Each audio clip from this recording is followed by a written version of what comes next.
Welcome to Beyond the White Coat. I'm Kerry Briggs. This is a channel for medical information. The information on this site is for educational purposes only and the opinion of the author. This is not a substitute for professional medical advice, diagnosis, or treatment. Always seek the advice of your physician with any questions that you may have regarding a medical condition. So today we're going to talk about some blood pressure medicine. One in particular we're going to talk about is lisinopril. Lisinopril, its class is an angioconverting enzyme inhibitor, ACE inhibitor. It is for blood pressure. So angiotensin converting enzyme, ACE, is critical enzyme in your body to regulate blood pressure in the renin-angiotensin system. Some of this is not like, so who cares, but just throwing all this out there. Primarily what it does is it converts inactive angiotensin 1 into a potent vasoconstrictor angiotensin 2.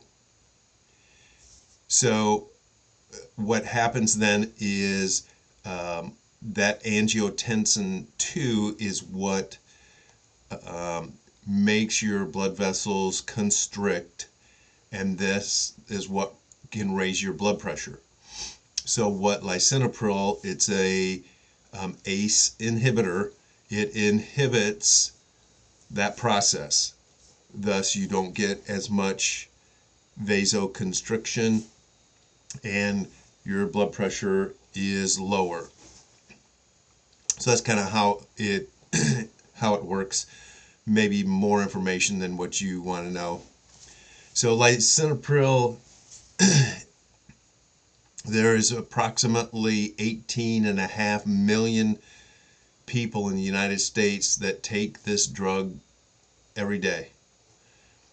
And that equates to anywhere from 76 to 88 million prescriptions filled annually.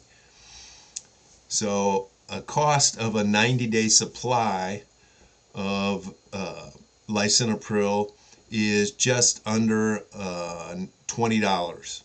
And that varies depending on your pharmacy, your insurance, that kind of thing.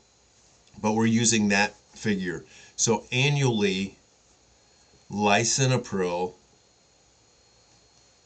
conservatively brings in $1.5 billion to drug companies. So the purpose of going over medications like this, and this includes the class of ACE inhibitors. Lisinopril is the one that's used the most. I see that in a lot of patients. And the reason of doing this is a lot of times your doctor says, here, we're going to put you on lisinopril, and then you go, okay, and that's usually the end of the conversation, and there's very little information given to the patient. And so what I'm going to do is I'm going to go over some of the side effects of it, what to look for, and what you should be doing, and those kinds of things. So serious side effects are lightheadedness and dizziness. Certainly if it causes that for you and you're up walking around, you're elderly. I know you see my white hair. And you get dizzy and you fall, then you have potential of hitting your head, breaking a hip or some other bones and stuff like that. So that can be a serious side effect. Other side effects are high potassium, which can cause nausea, weakness, a tingling feeling, chest pain. Every cell in your body uses potassium, and if you have too much or too little, then you have issues. If you have too much, it can also cause irregular heartbeat and even loss of movement because you have too much potassium. Another side effect is low white blood cell count. White blood cells are what fight infection. So you can have fevers, you can have sores in your mouth, in your skin, sore throat, or a cough. And a cough here with lisinopril and even some of the other ACE inhibitors is a common thing that happens where people just have this annoying cough.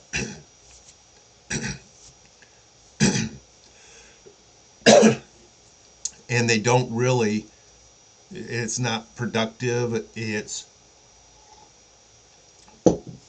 chokes your announcer, but it's just very annoying, and so some people just don't want to take it because they're always having this very little cough. It can cause kidney problems, which then causes swelling, like in your extremities. If it's bad enough, it can back up into your lungs, congestive heart failure.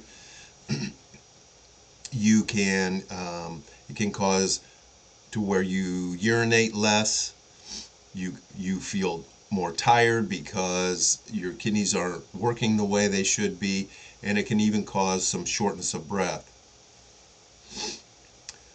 It can cause some liver problems, and along with that, a loss of appetite, stomach pain, particularly in the right upper quadrant of your abdomen. That's where your liver sits.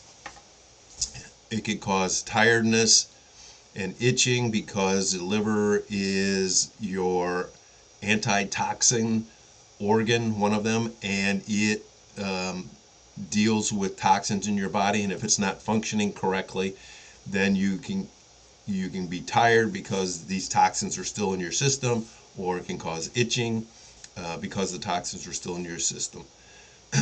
Dark urine, clay-colored stool.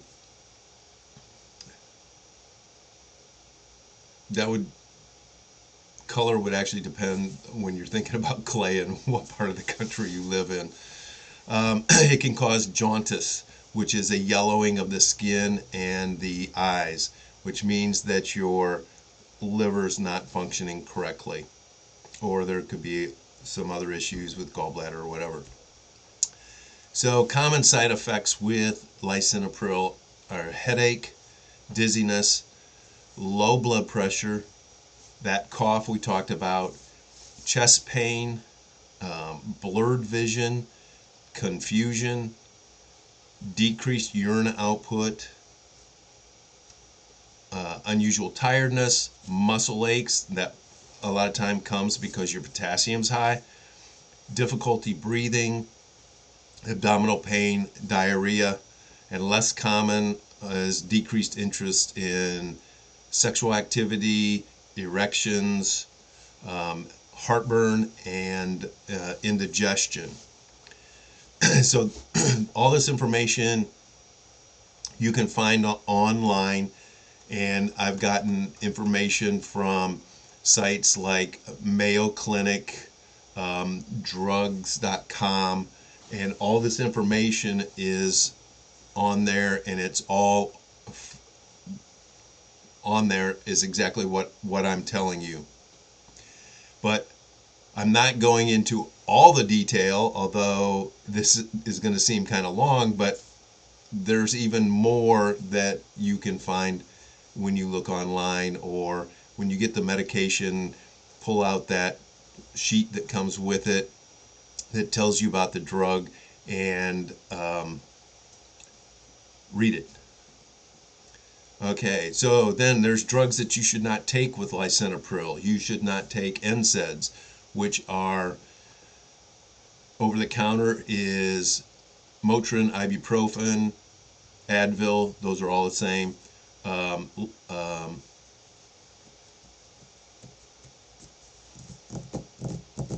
Aleve.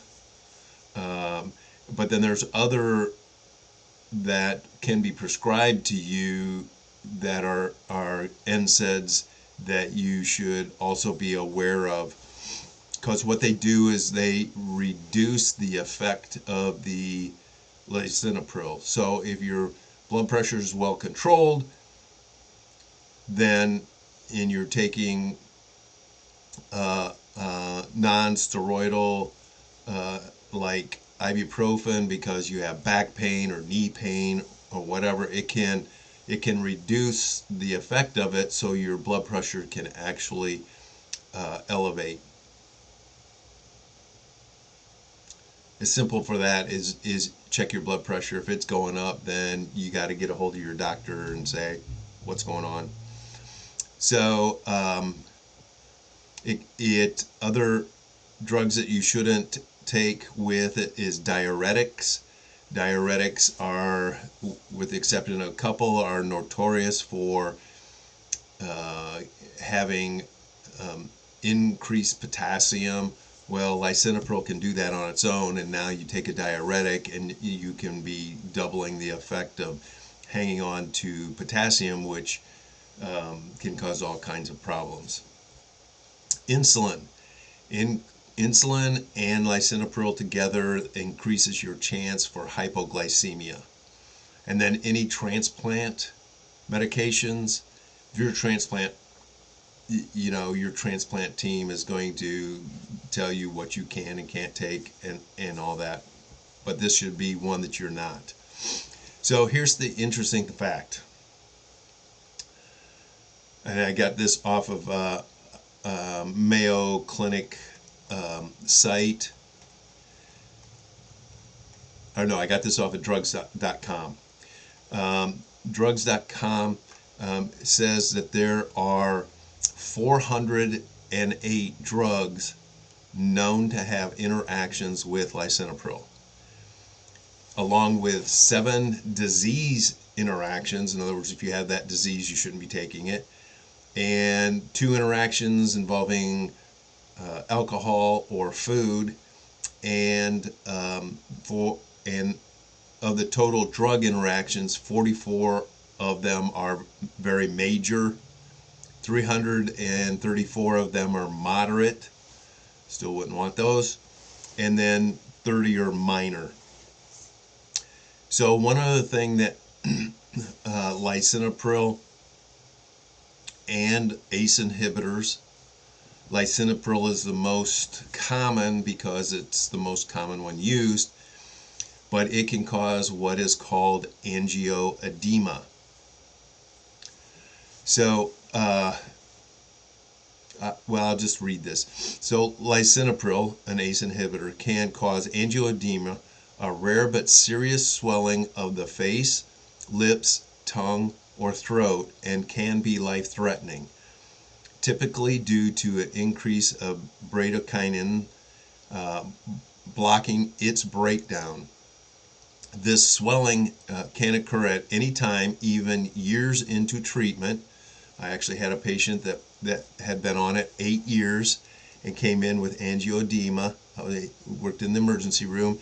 I called his doctor. It was back when the doctors admitted him, and told him that, and he goes, impossible. He's been on that for 8 years. And I'm like, dude, he's got angioedema. All right, well, admit him. I'll go see him. So he went and saw him, and then he came back down and talked to us, and he said, I can't believe it. I mean, he's been stable on that for 8 years. But he had angioedema.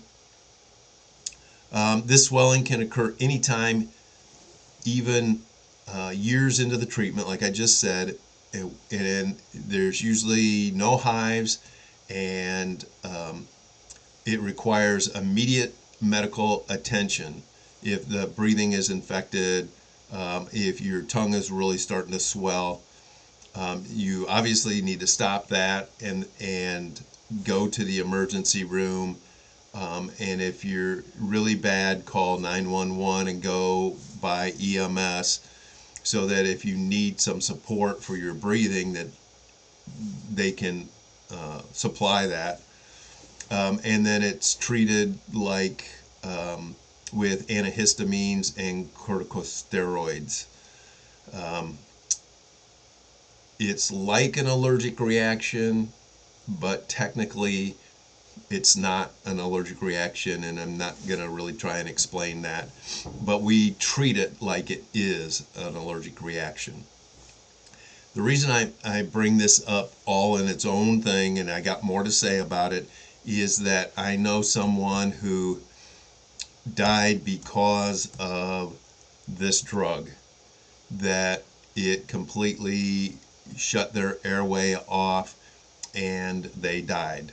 So this is not something that if you get angioedema that you play around with and go, well, I don't know, it's not that bad. It's not that bad this minute. 5 minutes from now, it could be really bad. So if that happens to anyone and you're uncertain, go to the ER. If it's bad, call 911. So lisinopril induces angioedema approximately in 0.1 to 0.7% of the patients. Remember, there are 18.7 million people taking this. When you put that 0.7 next to the 18.7 million people taking it, that's, in my mind, is significant. They call it rare but serious. It is the leading cause of drug-induced angioedema, lisinopril, in the U.S. And higher rates are observed in black patients, up to 5% incidences, females, smokers, and it can last a duration, or it can happen within the first 3 months of treatment, but basically if you're on it, it can happen at any time. And even if you discontinue the ACE inhibitor, the angioedema may persist for up to 6 months in some cases. So all ACE inhibitors can cause angioedema. People will say, well, no, these other ones, they're not as bad as lisinopril. Well, the reason they're not as bad as lisinopril is because lisinopril is the one that's used the most. So you have to use your brain power, I guess. You also need to have regular blood work for your electrolytes, your kidney functions, to make sure that your potassium's okay, and your white count is okay, and your kidney function is okay. All of that is important, and that should be regular appointments with your doctor, who can tell you when he wants to see you again.